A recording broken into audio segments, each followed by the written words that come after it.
¿Alguna vez ya tuviste un sueño, ya sea encantador o perturbador, que al día siguiente no recordaste nada?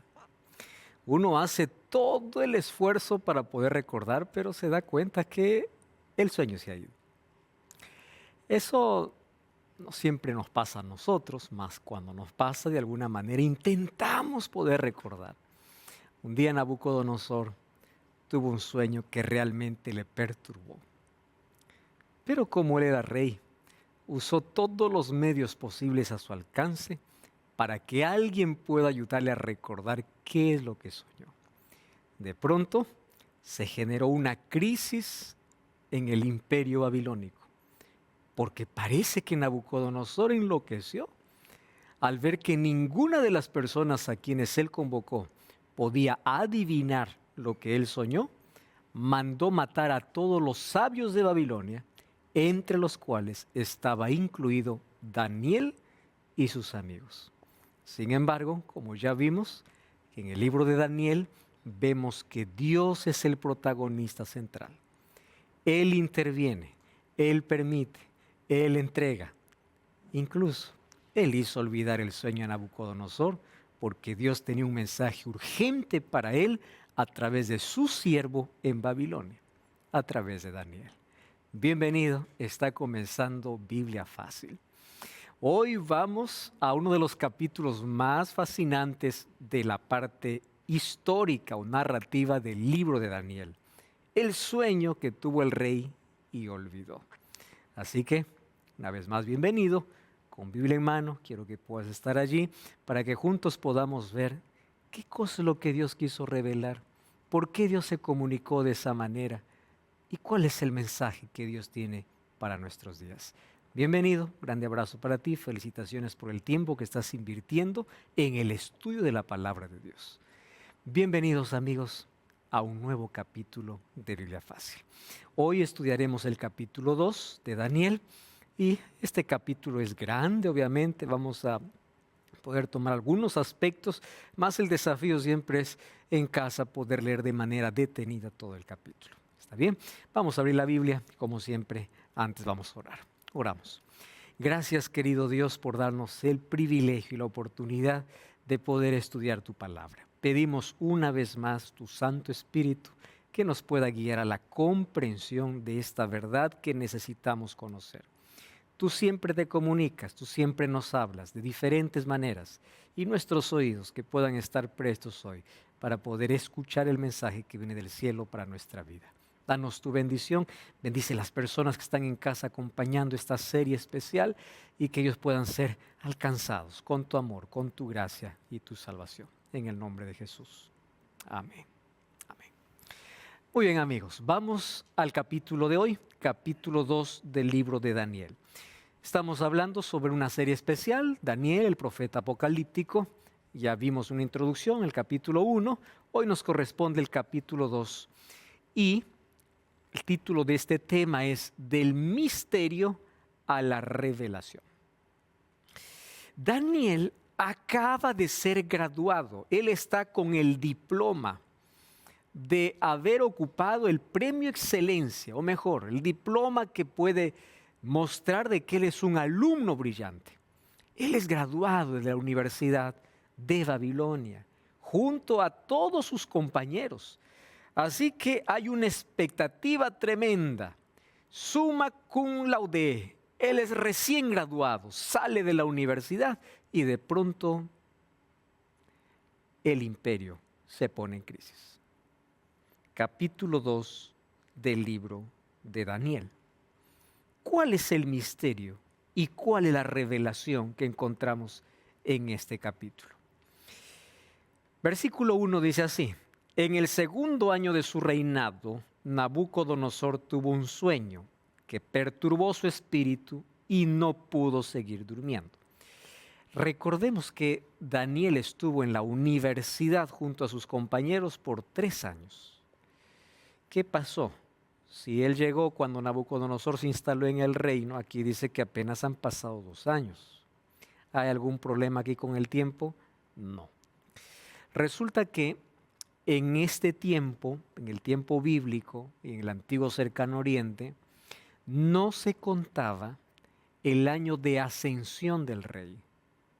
Cuando un rey se instalaba en el trono, no se le contaba desde que se instala como su primer año. Se llamaba el año de la ascensión y después del año de la ascensión recién comienza a contabilizarse. Entonces, han pasado ya 3 años, aun cuando sea recién el segundo año de reinado de Nabucodonosor. ¿Correcto? Pero ya han pasado 3 años. Muy bien. Recordemos que pasamos de un rey totalmente sorprendido en el capítulo 1 porque ve que Daniel es superior a todos los demás, a un rey totalmente amargado, a un rey totalmente perturbado. En el segundo año de su reinado tuvo un sueño que turbó su espíritu y no pudo seguir durmiendo. ¿Quién es aquel que le dio ese sueño? Dios. Dios se comunica siempre con el ser humano. Hoy vamos a entender en este capítulo la manera como Él lo hace. ¿Correcto? Dios siempre se comunica. El problema es que el ser humano no tiene tiempo ni para oír o ha perdido la sensibilidad para poder escuchar la voz de Dios. Una de las formas más comunes antiguamente o antes era que Dios se revelaba, se manifestaba a los profetas a veces a través de visiones, de sueños o teofanías, que eran aquellas apariciones milagrosas, como cuando Moisés estaba en el desierto y apareció una zarza que ardía y no se quemaba.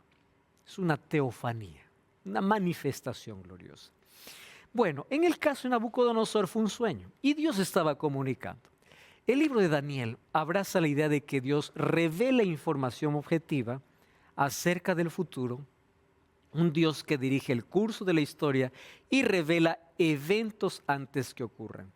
El libro de Amós 3:7 dice que Dios siempre comunica a sus siervos las cosas que van a suceder antes que éstas sucedan. En este caso, Dios no revela a un profeta. Dios está revelando al rey que tenía más poder en todo el mundo.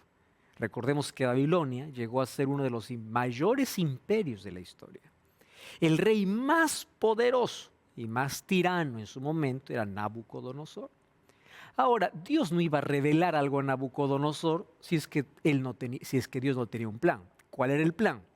El plan era que un siervo de Dios, que era Daniel, pueda levantarse en ese momento de crisis para darle un mensaje al rey, un mensaje urgente, y a través de esa revelación muestre el futuro no solo para Nabucodonosor, sino también para toda la humanidad.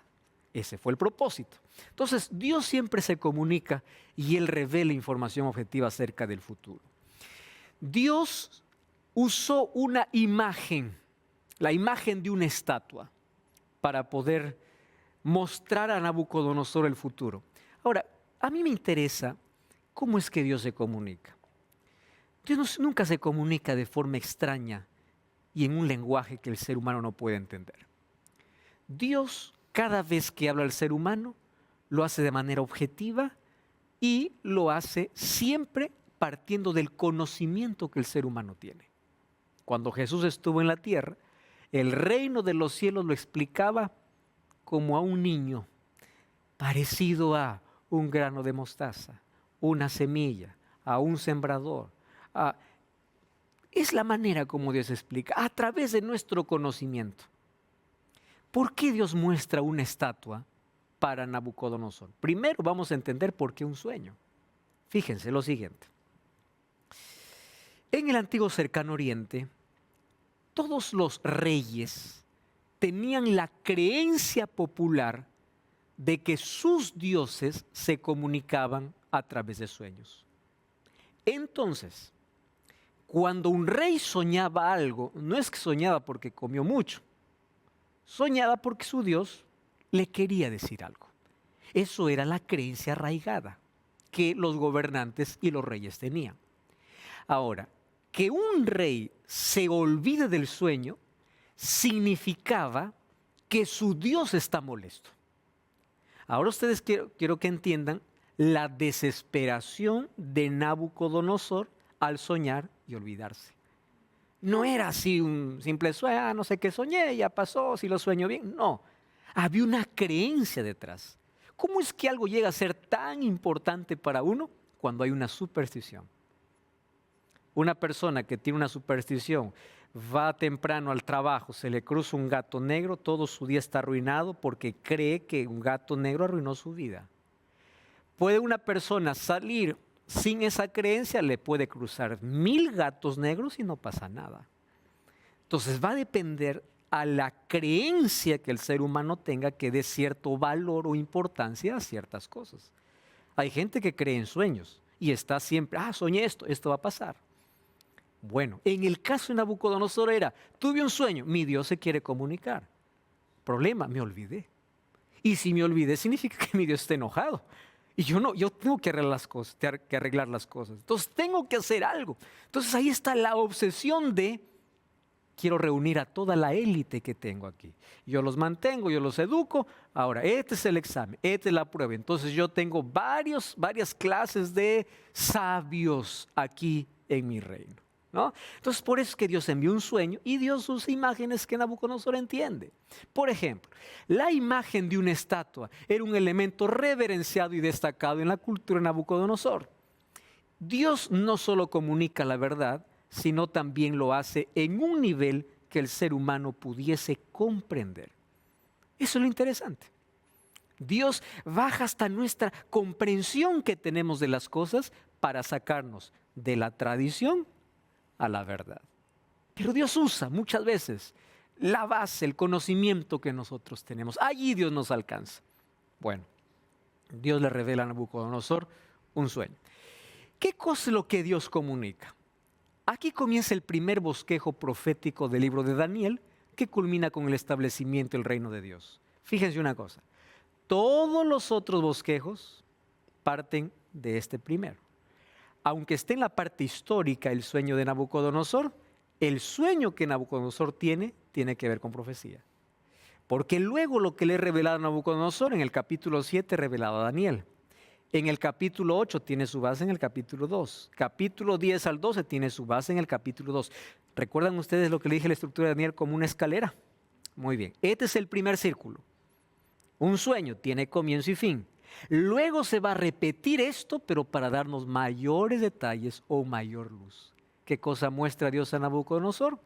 La sucesión de reinos hasta el establecimiento del reino eterno de Dios. Y es impresionante. Cuando alguien dice, ¿será que la Biblia es la palabra de Dios? Le digo, solo lee un capítulo y queda a tu criterio la respuesta. Capítulo 2 de Daniel. Fíjate lo siguiente. Daniel vive en el siglo 6 antes de Cristo. En ese tiempo solamente existía un imperio que parecía interminable, el imperio babilónico. Parecía que eso nunca iba a acabar. Su ejército, su poder, su brillo, su gloria, su oro, su riqueza, era como para decir, esto jamás acaba. Cuando estaba Nabucodonosor en la gloria de su reino, Dios le dice, tranquilo, van a aparecer 4 imperios más. ¿Cómo es posible eso? En el siglo 6 antes de Cristo, en el primer imperio, Dios muestra, le dice, va a venir otro reino inferior, luego otro más inferior, otro fuerte. Y después no se levantará más ningún otro imperio. ¿Cómo Daniel, en el siglo 6 antes de Cristo, pudo ver hasta nuestros días cómo sería la sucesión política del mundo? 4 imperios, no se levantará un quinto. Se hará esfuerzos para levantar un quinto, no se levantará. Habrá alianzas para levantar un quinto, no se levantará. ¿Cómo es que un libro tan antiguo puede revelar una verdad que llega hasta nuestros días? Evidencia de que es profecía, que es palabra de Dios. ¿Correcto? Entonces todos los bosquejos se encuadran dentro de este esquema profético. El capítulo 7 repite la secuencia de los 4 reinos del capítulo 2, culmina con el Hijo del Hombre delante del anciano de día realizando un juicio. O sea, estoy diciendo que todo parte del capítulo 2. El capítulo 8 toma la historia humana desde la época persa y llega a la culminación con la purificación del santuario celestial. Todo parte a partir del capítulo 2. El último bosquejo profético rastrea un informe más detallado de la historia humana, desde los tiempos persas hasta cuando Miguel se levanta para liberar al pueblo de Dios, eliminando el mal y a los enemigos de Dios en el monte glorioso y santo, según Daniel 11:45. No se preocupen que apenas aquí estoy haciendo apenas un adelanto de las cosas que vamos a ver a futuro. Lo que quiero decir aquí es que el capítulo 2 de Daniel es la base para todas las otras profecías que vamos a estudiar en el libro. ¿Correcto? Es aquí donde comienza. Muy bien, eso es lo que Dios comunica. ¿Qué cosa es lo que sucedió? Nabucodonosor olvida el sueño. Vamos a ver qué cosa es lo que realmente soñó, ¿no? Vamos nuevamente al capítulo 2. El verso 2. Entonces el rey mandó a llamar a magos, astrólogos, encantadores y caldeos para que le dijeran qué había soñado. Ustedes saben que estos 4 grupos van a aparecer varias veces en el libro, porque luego en el capítulo 4 Nabucodonosor va a tener otro sueño. Y en el capítulo 5 Belsasar va a ver una mano en la pared y va a llamar otra vez magos, astrólogos, encantadores y caldeos. Se va a repetir siempre en ese orden. ¿Quiénes eran estos magos, por ejemplo? Los magos eran las personas del reino que creían que el futuro se puede predecir a través de objetos. Por ejemplo, tomaban un hígado de un animal y de acuerdo a la forma que éste tenía, se podía predecir el futuro. O colocaban un poco de aceite en un recipiente con agua y según la forma que el aceite podía tener, se podía predecir el futuro. ¿Quiénes eran los astrólogos? Los astrólogos creían que el futuro de la humanidad está descrito en los cuerpos celestes. La astrología es tan antigua que incluso parte de los babilonios, ¿no? Desde allí ya podemos ver los signos zodiacales, ¿no? El nombre que se le da a ciertas estrellas y cómo ellos creían que a través del movimiento de los cuerpos celestes se puede predecir el futuro. Una de las cosas que hasta hoy se mantiene, ¿no? ¿Cuál es tu signo? Muy bien. El movimiento de las estrellas está determinando cuál es tu suerte. Esto es muy antiguo. Entonces los astrólogos creían que ahí está la respuesta para el futuro. Los encantadores eran aquellos que creían tener comunicación con los muertos. Por ahí el espiritismo es tan antiguo, ¿no? Entonces ellos decían, la manera como nosotros podemos conocer, predecir el futuro, comunicación. Estaban cruzando obviamente el terreno satánico. ¿Y quiénes eran los caldeos? Los caldeos eran la élite del conocimiento. Matemáticos, filósofos, hombres de ciencia, hombres de estudio. Entonces imagínense ustedes, delante de Nabucodonosor estaba lo mejor, muchos de ellos hasta ahora existen, ¿no? De cómo el ser humano intenta resolver los problemas. A través de la ciencia, a través de la astrología, a través de supersticiones, a través del espiritismo, del encantamiento. Todo eso estaba delante de Nabucodonosor. ¿Qué cosa es lo que sucede? Entonces dijeron, rey para siempre vive, dinos el sueño. Dice, no, el sueño se me ha ido. Si ustedes dicen que soñé, yo les daré dones, favores, gloria y honra. Si no me dicen qué cosa es lo que sucederá, yo los despedazaré y convertiré sus casas en ruinas. Imagínense la amenaza. Bueno, la historia dice que los caldeos no sabían qué hacer. Nadie sabía qué cosa responder. Hasta que, muy enojado, Nabucodonosor da una orden. ¿Cuál es la orden? Miren, ¿qué cosa es lo que dice? Lo que hace, manda matar a todos los sabios. Versículo 12. El rey se enfureció y ordenó matar a todos los sabios de Babilonia. Y así se publicó la orden de matar a los sabios. Y claro, entre los sabios, ¿quiénes estaban también? Daniel y sus compañeros. Otra vez, la intervención de Dios. El ser humano puede dar la orden que quiera, mas Dios interviene. Todos están listos para morir. ¿Quién falta en la lista para quitar la cabeza? Daniel falta. El recién graduado, el graduado con honores. Tráiganlo. Daniel no sabía. Yo no sé por qué no fue convocado a esta reunión, obviamente, porque imagino que era recién graduado, ni siquiera lo consideraban, ¿no? Sin embargo, cuando Daniel se entera, hace algo interesante.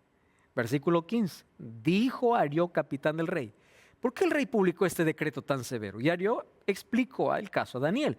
Daniel entró, pidió al rey tiempo para mostrar la interpretación. Luego se fue a su casa, explicó el caso a sus compañeros, Ananías, Misael y Azarías, y los instó a implorar la misericordia de Dios. ¿Cuál es el mensaje que encuentro aquí de Daniel? Ante una crisis, la oración no es el último recurso, la oración es el primer recurso. Pena de muerte. ¿Qué cosa haríamos nosotros, no? Ay, vamos a hacer un plan, vamos a inventarnos un sueño, ¿qué les parece? Nos inventamos y le decimos a Nabucodonosor que eso soñó. No, Daniel dijo eso, ¿para qué estar desgastándose? Esa es la vida que Dios quiere que llevemos. Estás frente a la amenaza, estás frente a la muerte, estás frente a una encrucijada, estás frente a la confusión, estás frente a una tragedia. La oración no es el último recurso, es el primer recurso. Muy bien, tenemos un problema, ¿qué hacemos? No vamos a cargar el problema. La oración es cuando la carga cambia de hombro. Yo no lo voy a cargar, lo cargas tú. Se fueron a orar. Lamentablemente hoy para nosotros la oración llega a ser el último recurso. Ya cuando todo se acaba, pues bueno, vamos a orar. Cuando ya no existen otros recursos. Pero Daniel me enseña dónde está la fuente. Muy bien, vamos a saltar eso porque vamos a ver el sueño de Nabucodonosor. Versículo 31.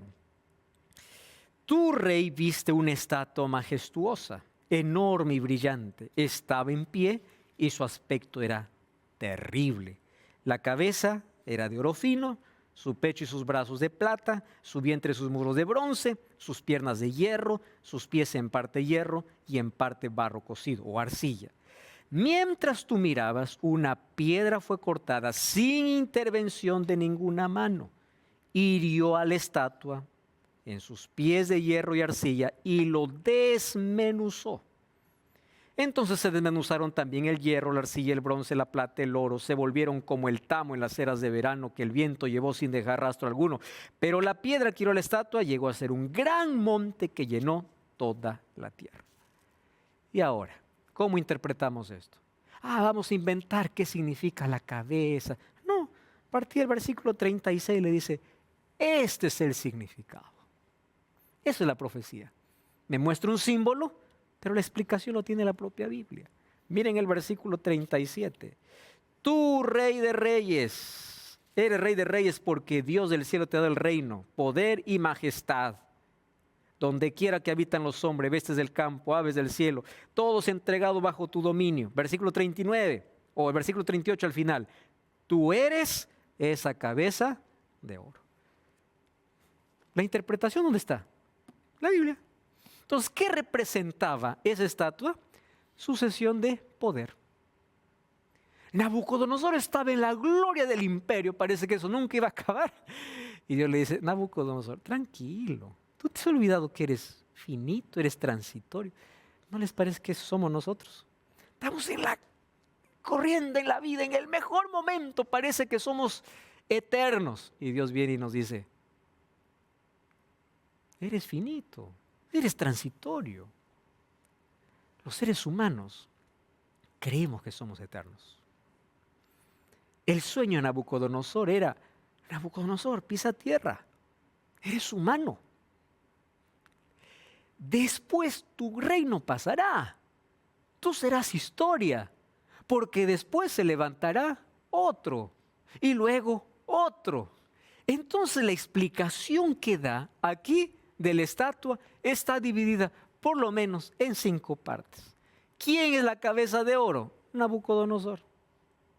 ¿Cuándo comenzó su reino? 605 y fue hasta el año 539. ¿Qué sucedió en el año 539? Viene Ciro, desvía el río Éufrates y mientras Belsasar estaba bebiendo, entró y conquistó Babilonia.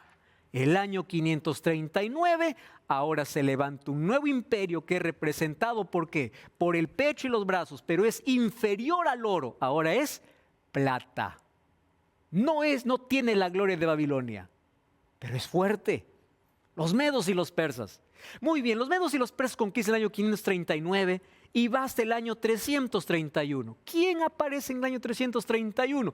Alejandro Magno. Muchacho, con 35,000 hombres. Y allí en la batalla de Arbela, derrota a los medos y los persas. Solo que él tiene un vicio que no puede dominar, el alcohol. Y a los 33 años de edad, él muere muy joven. Había recorrido más de 8,500 kilómetros conquistando. Y cuando él muere, 4 de sus generales toman el control del imperio. Pero el imperio griego tampoco sería para siempre, porque en el año 168, en la batalla de Pydna, serían derrotados por los romanos. El imperio más fuerte, bajo este imperio nacería Jesús y sería crucificado Jesús. Fue el imperio que tuvo más tiempo en la historia, el mejor poder militar, la mejor estrategia. Pero Roma fue derrotada. ¿Qué sucedió? A partir del año 352, tribus extrañas comenzaron a invadir el territorio romano. En el año 350 es trasladada la capital para Constantinopla por Constantino. Se debilita el poder y las tribus extrañas comienzan a dividir, a fragmentar, ¿qué cosa? El imperio. Y aquel imperio poderoso que parecía que nunca iba a acabar, en el año 476, Rómulo Augusto, siendo el último emperador romano, le pone su corona ante Odoacro, un rey de una tribu bárbara. Entonces, ¿qué cosa le está mostrando a Nabucodonosor? La sucesión de poder. Pero al final se levantará un poder que no compite, un poder eterno y justo, el reino de Dios. Esto es fascinante comprender. Vamos a una breve pausa. No cambies el canal, que venimos con más detalles luego de esta breve pausa aquí en Biblia Fácil. ¿Cuál es la parte más importante de la estatua? No son las guerras, no son las batallas, no es la gloria humana, no es el oro y ni todas las hazañas que hicieron. La parte más importante de la estatua es que después de todo se establecerá un reino que jamás pasará.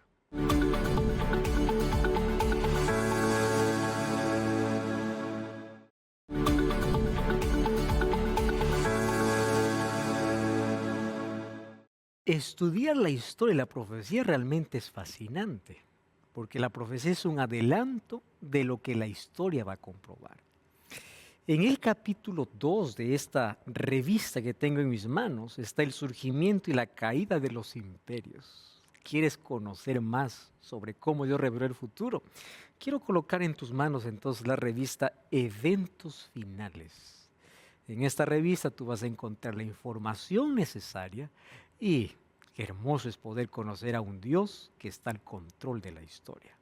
Puedes solicitar, es totalmente gratis, a nuestro número de WhatsApp, más 5512 9810 1460.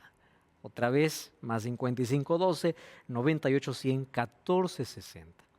Otra opción, te invito para que juntos también hagamos una jornada especial ingresando a este link. Ingresa o allí apunta tu cámara este código QR para que allí puedas encontrar otras herramientas de estudio de la Biblia. Y si quieres la revista en formato digital, ya sabes que puedes ingresar a nuevotiempo.com/escuela bíblica. Y si quieres participar de alguna grabación de Biblia Fácil, ingresa a nuevotiempo.org/participe Biblia Fácil. ¿Correcto? Muy bien. Continuamos aquí con nuestro estudio. Todo lo que Nabucodonosor ve y Daniel interpreta exactamente es comprobado por la historia. ¿Cómo es que Daniel tenía todo ese conocimiento que después de ese gran rey va a venir Medo-Persia o otro rey inferior? Si ni siquiera Alejandro había nacido, ni siquiera los otros reinos o poderes que van a surgir, ni siquiera tienen pensado eso. Muy bien, Dios conoce el fin desde el principio. Y Él comunica. Es un Dios que se revela. Ahora, les dije que la estatua estaba dividida en 5 partes. Cabeza de oro representaba ¿a quién?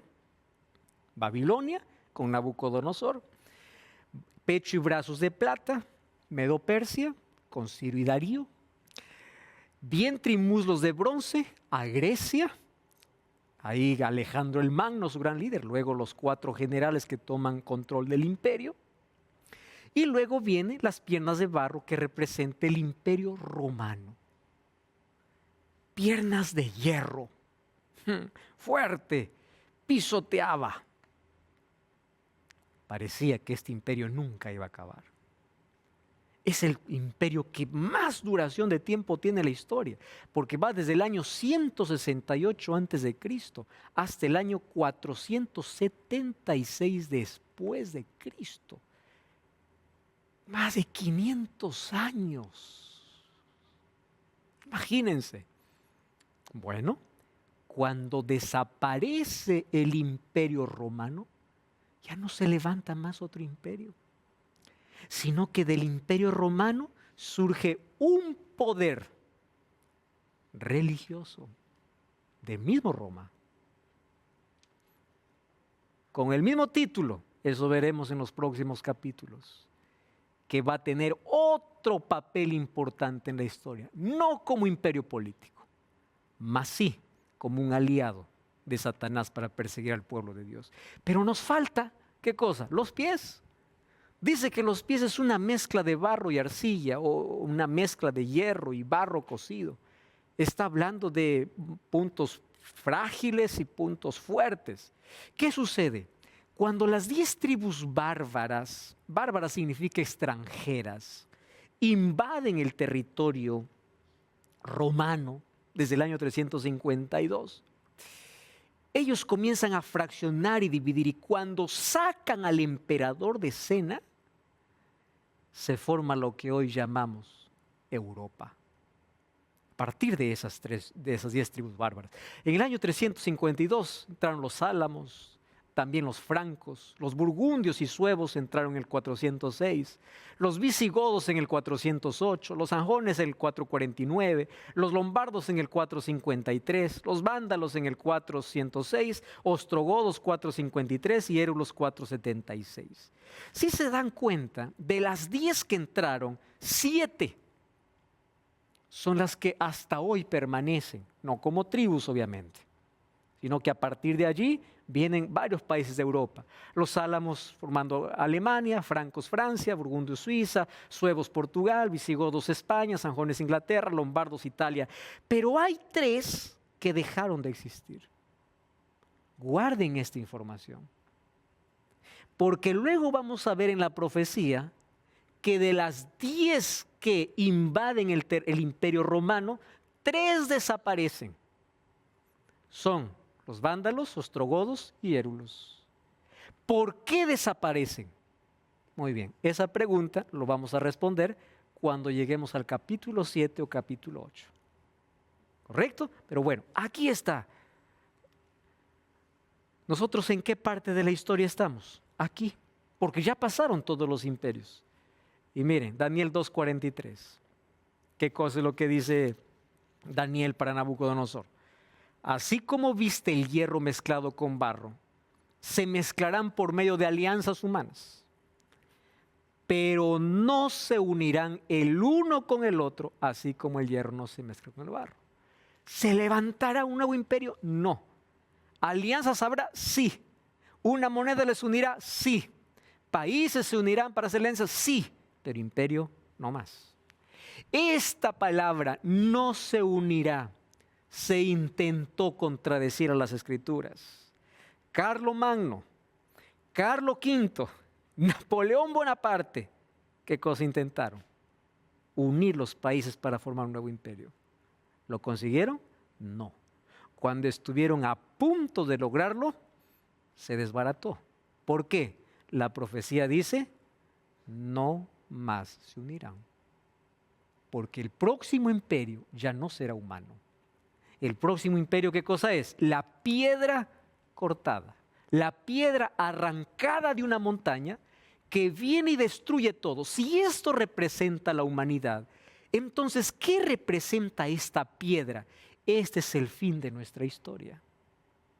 Porque toda la estatua que representa el mundo, la humanidad, es destruida. Toda. Ese es el punto final. Ahora, ¿por qué piedra?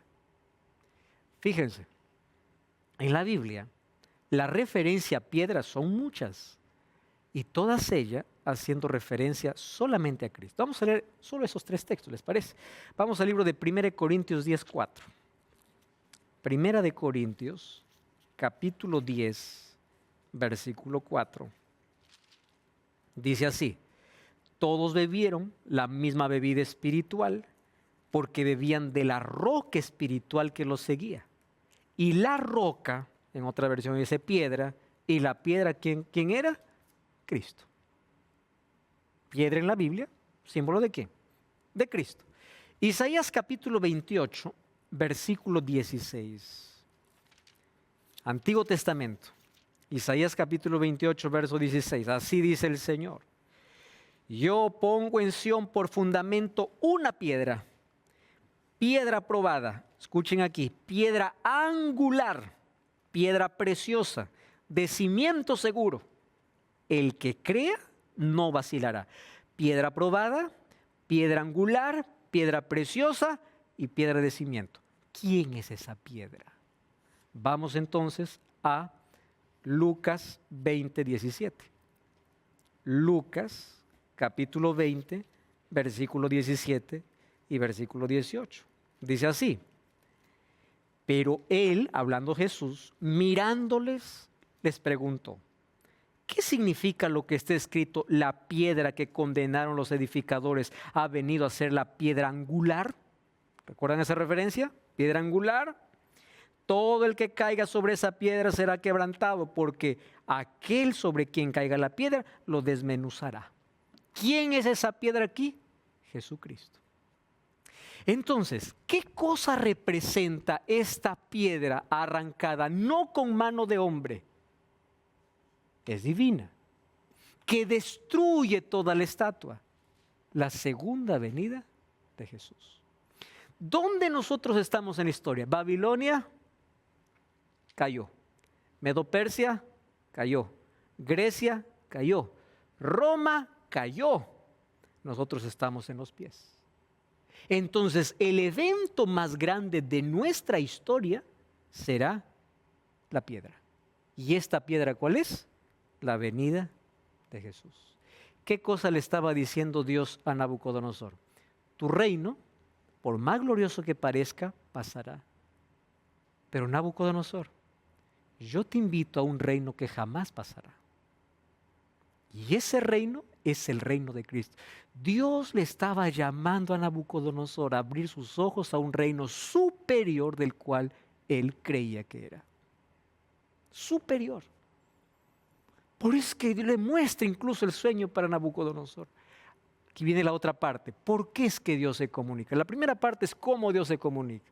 Ahora, ¿por qué Dios se comunica? La información histórica en la profecía es importante porque identifica la operación de la mano guiadora de Dios en la historia humana. Dios es el que guía. Sin embargo, la función principal es llamar la atención al protagonista de los eventos proféticos. ¿Quién es? Dios. La estatua está bonita, las fechas están bonitas, los reyes está todo bien, mas al final es Dios el protagonista. ¿Cuál es la parte más importante de la estatua? No son las guerras, no son las batallas, no es la gloria humana, no es el oro y ni todas las hazañas que hicieron. La parte más importante de la estatua es que después de todo se establecerá un reino que jamás pasará. ¿Cuál es ese reino? El reino de Cristo. Ese será. El texto dice: el cual se llenará toda la tierra. Un reino justo, un reino eterno. Daniel 2 entonces revela una cantidad de vislumbres de la actividad de Dios en favor de su pueblo.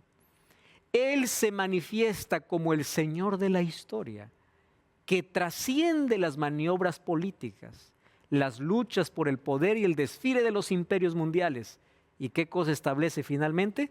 Su reino. ¿Recuerdan lo que yo les mencioné? ¿Cuál es la diferencia entre la profecía clásica y una profecía apocalíptica?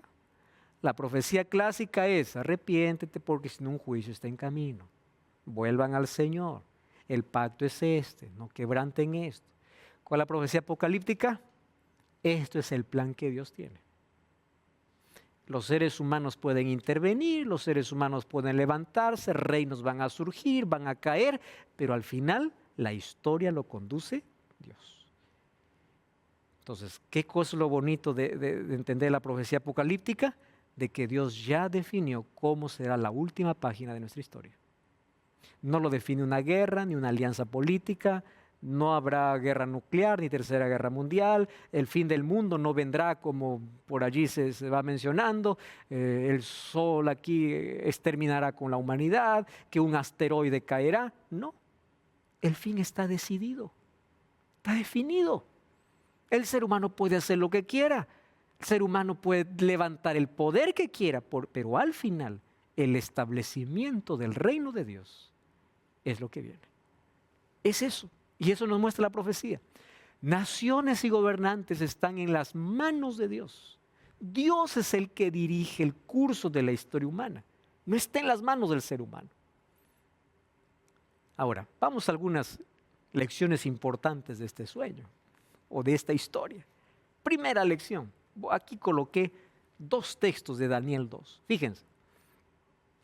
Daniel fue a su casa, hizo saber lo que había a Ananías, Misael y Azarías, sus compañeros, para que pidiesen misericordias del Dios del cielo sobre este misterio. Yo les hago la pregunta. ¿Ustedes serían capaces de dormir sabiendo que mañana ustedes van a morir? Vamos al caso de Daniel. Todos están condenados a muerte. Daniel dice, está bien, vamos a orar. Ora y duerme. Porque para soñar lo que soñó Nabucodonosor, ¿qué cosa tuvo que hacer Daniel? Dormir. ¿Ustedes dormirían en una situación así? Sabiendo que la vida está en peligro. ¿Qué me enseña Daniel?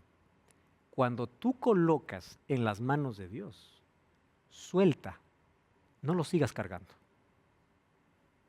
Nuestro problema es que cuando vamos a orar, seguimos cargando el peso de aquello que no queremos soltar. Daniel me enseña que en una crisis la oración es el primer recurso. Y la oración me tiene que ayudar a caminar liviano por la vida. Señor, está en tus manos, tómalo. Amén, voy a dormir. La solución está en tus manos. No está en las mías, eso está fuera de mi control. Lección importante. Y miren lo que dice Daniel 2:10. ¿Qué cosa respondieron los caldeos cuando Nabucodonosor le dice, tienen que adivinar el sueño? El asunto que el rey demanda es difícil. No hay quien lo pueda declarar al rey. Esta parte es lo que más me impresiona.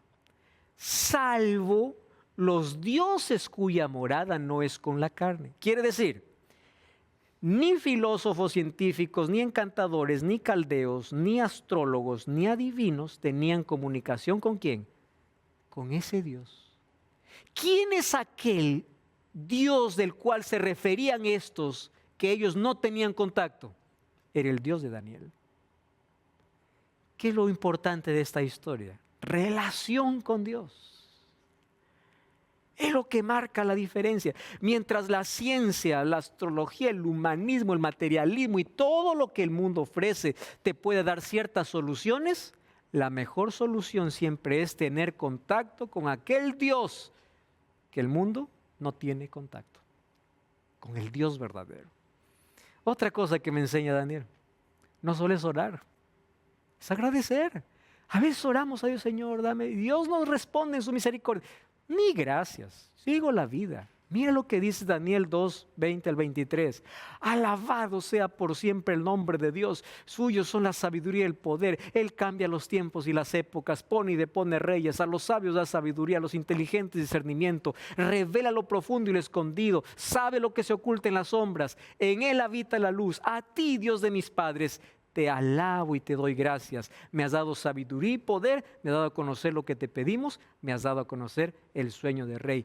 Gratitud, alabanza, en todo momento. Eso es la oración, no solamente pedir, también es agradecer. Testimonio.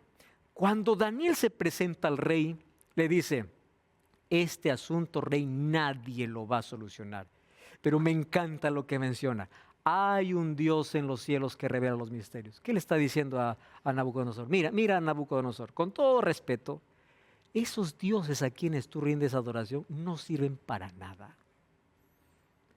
Porque solo hay un Dios en el cielo que revela los misterios. Ese es el Dios que quiero que conozcas. Esto es testificación. ¿Y qué hace entonces al final Nabucodonosor? Entonces el rey habló a Daniel y dijo: ciertamente el Dios vuestro es Dios de dioses, Señor de los reyes, que revela los misterios. ¿Cómo es que Nabucodonosor llega a entender de que hay un Dios por sobre todo? Porque Daniel se lo dijo. Nosotros a veces somos colocados en ciertas situaciones, no para decir, pues mira, yo puedo solucionar en mi capacidad, para mostrar al Dios a quien servimos. Ustedes saben que Daniel y José vivieron en tiempos cruciales de la historia del pueblo de Dios. José servía en Egipto antes que Israel poseyera la tierra, y Daniel servía en Babilonia después que perdieron la tierra. En ambas situaciones Dios dio sueños. ¿Ustedes recuerdan que Faraón también tuvo sueños? Que solamente pudo ser interpretado por José, y aquí en Babilonia solo por Daniel. Ambos monarcas tuvieron sueños perturbadores en cuanto al futuro, pero ambos jóvenes demostraron superioridad, tuvieron éxito cuando todos los expertos fracasaron. Ambos eran cautivos, tanto José como Daniel. Ambos negaron tener una capacidad superior y dieron crédito ¿a quién? A Dios. Los reyes creyeron que la habilidad de los hombres resultó del Espíritu de dioses santos, tanto en Génesis como en Daniel. Tanto Daniel como José alcanzaron gran poder político por causa de su servicio al rey. Pero ¿cuál era su secreto? Ellos dependían siempre de Dios. ¿Cuál es el mensaje final? Pronto aparecerá la piedra, la venida de Jesús. El futuro es glorioso porque Dios guía la historia hacia un final feliz. ¿Qué le estaba diciendo Dios a Nabucodonosor? Maranata, el Señor viene. Hay un reino superior que el que tú conoces. ¿Cuál es el reino que tú conoces? ¿Del placer? ¿Del materialismo? ¿El reino del entretenimiento? ¿El reino de la moda? ¿El reino de la fama? ¿El reino de poder? ¿El reino de dinero? ¿Cuál es el reino que tú conoces? Hay un reino superior. Hay un reino superior. Y tú estás invitado a formar parte de ese reino. Es el reino de Dios que pronto se establecerá. Y tú y yo somos invitados para poder pertenecer a un reino eterno. La invitación está hecha. La decisión o la confirmación depende de la decisión que tú tomes. Toda la gloria de este mundo pasará. Toda su historia pasará. Pero hay un final glorioso para aquellos que aceptan el reino de Dios. Acéptalo en tu corazón, el reino de gracia en tu vida, para que cuando llegue el reino de gloria, tú estés listo para ir con Jesús. Daniel Castro va a cantar una linda música. Tras él canta, tome esa decisión.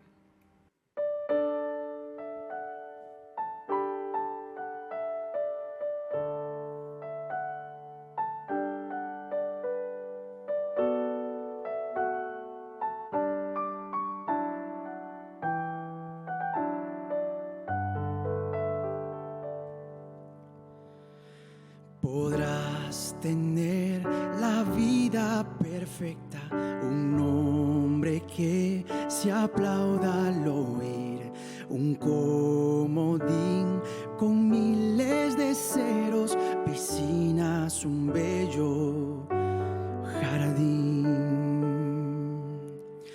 Podrás tener la voz más hermosa, talentos que ya no hay por ahí.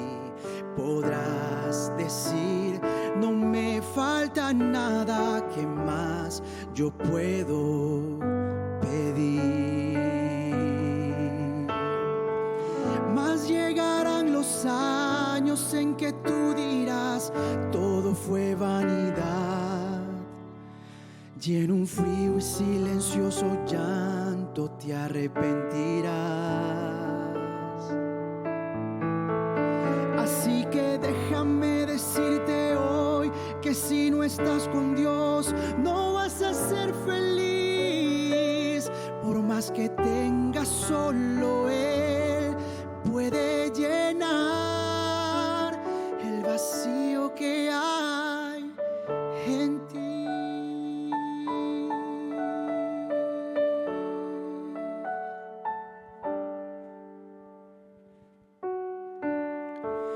Confirmarás que vale la pena vivir haciendo su voluntad.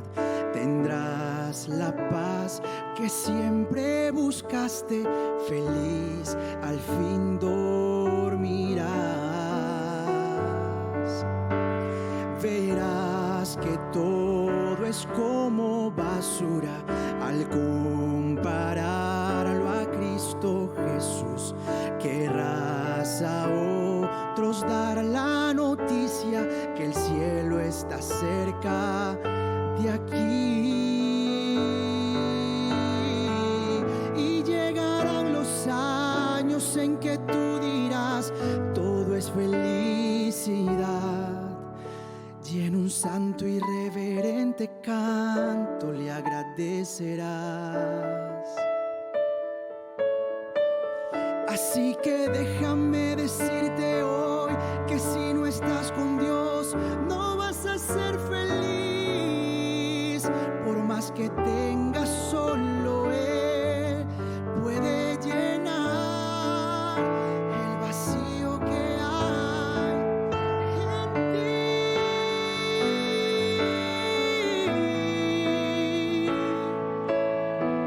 en ti.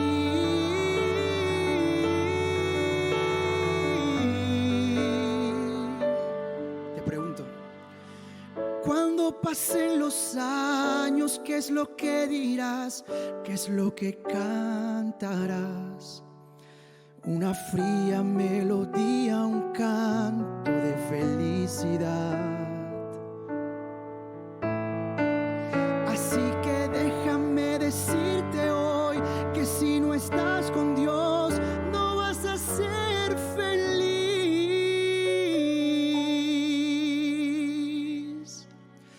Por más que tengas, solo Él puede llenar el vacío que hay en ti. Por más que tengas, solo Él puede llenar el vacío que hay en ti.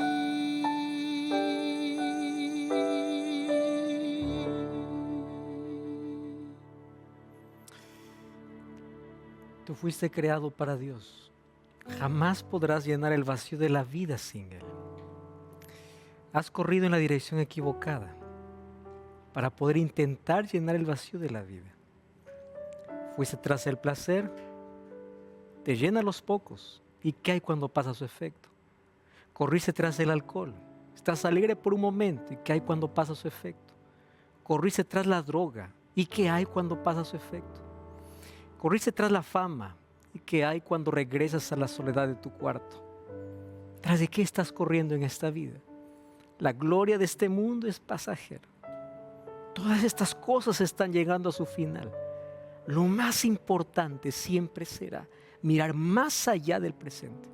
Y hay un reino eterno al cual tú eres invitado. Dios está llamando ahora. Mira aquel reino que Dios te ofrece, el cual tú puedes ser partícipe. Ora conmigo. Gracias, Señor, por mostrarme aquel reino que va más allá de lo que mis ojos pueden ver. Hoy ayúdame a mirar por fe, a contemplar la gloria venidera, no esta gloria pasajera. Que mi vida puede estar en ti, no en las cosas vanas y futiles de esta vida. Acepta nuestra entrega. Queremos ser parte de tu reino. Aceptamos a Cristo en el corazón, en el nombre de Jesús. Amén. La jornada no termina aquí.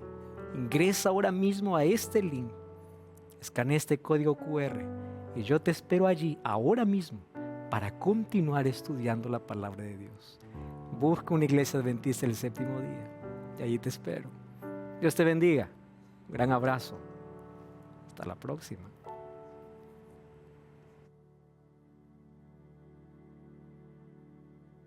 con lo que estamos aprendiendo, pues profecías son revelaciones, otras cosas que no tienen la connotación que uno pensaba, ¿no?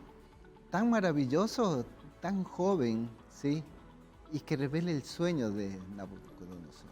Y el sueño, claro, conciso, preciso. En esos momentos donde estamos pasando por diferentes situaciones y sobre todo las difíciles, con este tema a mí me da tranquilidad el poder saber de que Dios también está en esos momentos acompañándonos.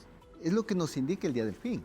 Y tenemos que estar claros que está a la vuelta de la esquina. Yo en particular pienso que se debe estudiar más, que hay muchísimas cosas, temas interesantes, importantes y que nos va a ayudar a todos en un momento dado.